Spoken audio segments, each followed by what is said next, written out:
ముఖ్య అతిథిగా ఇచ్చేసినటువంటి పెద్దలు పూర్ణచంద్రరావు గారికి, అట్లానే ఈ కార్యక్రమానికి ఇచ్చేసినటువంటి పెద్దలందరికీ కూడా నా నమస్సుమాంజలి. ఈరోజు సాహు మహారాజ్ జయంతి జరుపుకుంటున్నాం. వారి పేరు వినగానే మనం మొదట గుర్తొచ్చేది రిజర్వేషన్లు అని చెప్పేసి.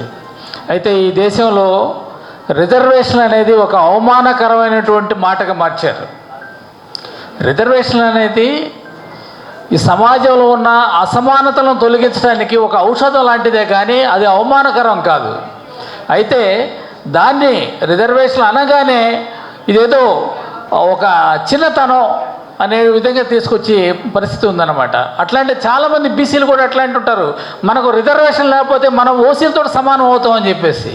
అసలు రిజర్వేషన్లు వచ్చింది అసమానతలు తొలగించడం కోసమని, కానీ రిజర్వేషన్ వల్ల అసమానతలు రాలేదు.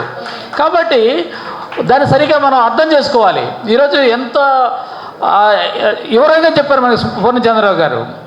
ఇవాళ దాదాపు 124 కులాలు అసెంబ్లీలో అడుగుపెట్టని దుస్థితి దేశంలో ఉంది ఈ రాష్ట్రంలో. కాబట్టి ఇటువంటి పేదలందరినీ కూడా, ఇటువంటి వెనుకబడినటువంటి వర్గాలందరినీ కూడా చట్టసభలో పంపించాలంటే మనమందరం కూడా ఐక్యంగా ఉండి మన హక్కుల కోసం పోరాడి బీసీలకు కూడా చట్టసభలో రిజర్వేషన్లు కావాల్సి, రిజర్వేషన్ అనేది అది ఒక అవమానం కాదు, అది హక్కులాగా మనం ఫీల్ అయ్యి దానికోసం పోరాడాల్సిన అవసరం మనందరిపై ఉంది. కాబట్టి మరి మన పూర్ణచంద్రరావు గారి నాయకత్వంలో మనందరం కూడా భవిష్యత్తులో బీసీ చట్టసభ రిజర్వేషన్ కోసం పోరాడి మనం సాధించుకోవాల్సిందిగా కోరుకుంటూ ఈ యొక్క అవకాశం ఇచ్చినటువంటి మీ అందరికీ నా ధన్యవాదాలు తెలియజేస్తున్నాను. Thank you very much. Thank you sir.